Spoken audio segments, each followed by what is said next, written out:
चलिए आज है 27 जून और डिस्कस कर लेते हैं आज एक करंट अफेयर।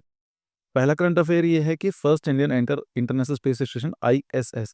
इसके बारे में पढ़ लीजिएगा। लो अर्थ ऑर्बिट में ये धरती के घूमता है और जिसकी हाइट है आई थिंक 380 किलोमीटर, 400 किलोमीटर की रेंज में है। लाइक अपनी जो अर्थ क्रस्ट है 400 किलोमीटर रेंज में ये घूमता रहता है। ठीक है, आईएसएस की बात कर रहा हूँ। ये किसी पर्टिकुलर किसी कंट्री का नहीं है, बहुत सारे कंट्री ने मिलकर इसको बनाया है और 2030 तक इसको खत्म करने की बात चल रही है।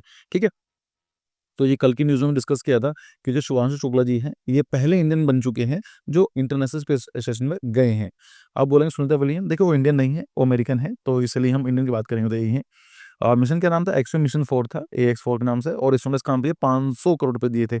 अभी क्यों दिए गए थे? क्योंकि हमें गगनयान मिशन चलाना है तो उसके लिए ज़रूरी है।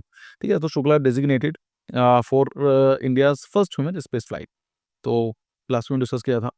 दूसरा करंट अफेयर ये एससीओ डिफेंस स्टेटमेंट डिक्लाइन। हुआ क्या है? एससीओ जो है सिंगापुर कोऑपरेशन ऑर्गेनाइजेशन है, इसकी जो समिट चल रही है, अभी ये डिफेंस लेवल चल रही है, बाद में इनकी स्टेट लेवल पर भी होगी, मतलब जो हेड ऑफ स्टेट के ऊपर भी होगी। अभी चल रही है चाइना में।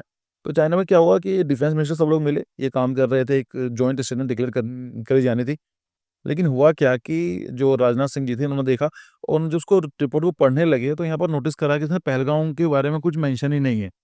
भाई एक तरफ से आप डिफेंस के बारे में बात कर रहे हो, टेररिज्म के बारे में बात कर रहे हो, तो यहाँ पर बलूचिस्तान के बारे में लिख रखे थे, राइट?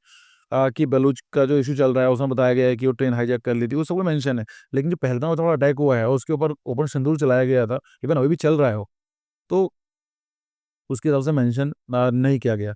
तो राजनाथ सिंह जी ने उसको मना कर दिया कि भाई हम लोग इसको साइन नहीं करेंगे और अल्टीमेटली वापस आ गए। तो ये चीज़ें हैं।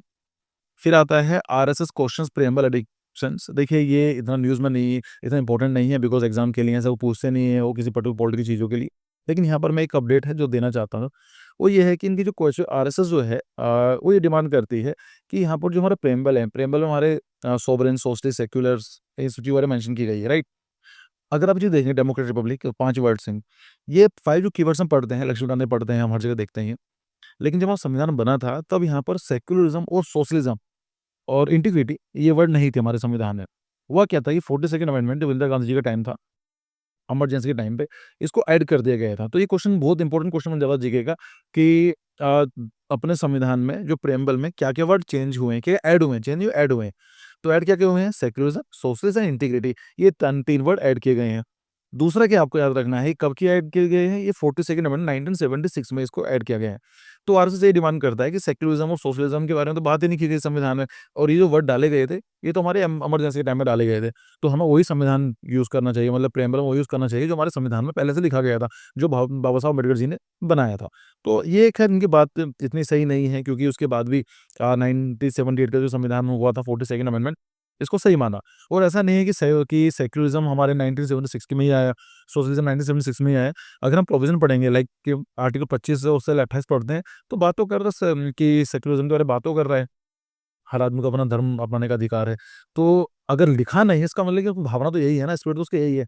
बस उसमें क्या करा कि 1976 में उसको लिख दिया है, सोशलिज़्म, सेक्युलरिज़्म। तो ये सब चीज़ें आपको पता होनी चाहिए। ये बहुत इंपॉर्टेंट जीके है जो आता आता है। फिर आता है मानसून। हिमाचल में मानसून की वजह से मानसून आया है, अभी आप जानते ही हैं कि अभी ये पूरा दिल्ली, हिमाचल, उत्तराखंड तक पहुँच चुका है और अभी ही स्टार्टिंग में ही क्लाउड बर्स्ट हुआ। 3 क्लाउड बर्स्ट हुए हैं पिछले 24 घंटे में, जब 5 अनफॉर्चुनेट डेथ काउंट की जा चुकी हैं, फ्लैश फ्लड हुए हैं और फ्लैश फ्लड की वजह से 9 फ्लैश फ्लड देखने को मिली हैं। फ्लैश फ्लड्स क्या होती हैं? बाढ़ होती है, फ्लैश मतलब जो ऊपर से पूरा पानी होता है, पूरा साफ हो जाता है। इतना सारा चीज़ आती है।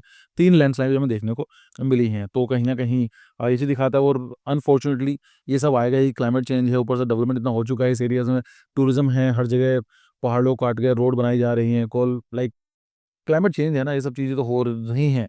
तो इन फ्यूचर ये सब चीज़ें हमें देखने को मिलेंगी, जिसको अवॉइड किया जा सकता है अगर हम सस्टेनेबल डेवलपमेंट के बारे में बात करें।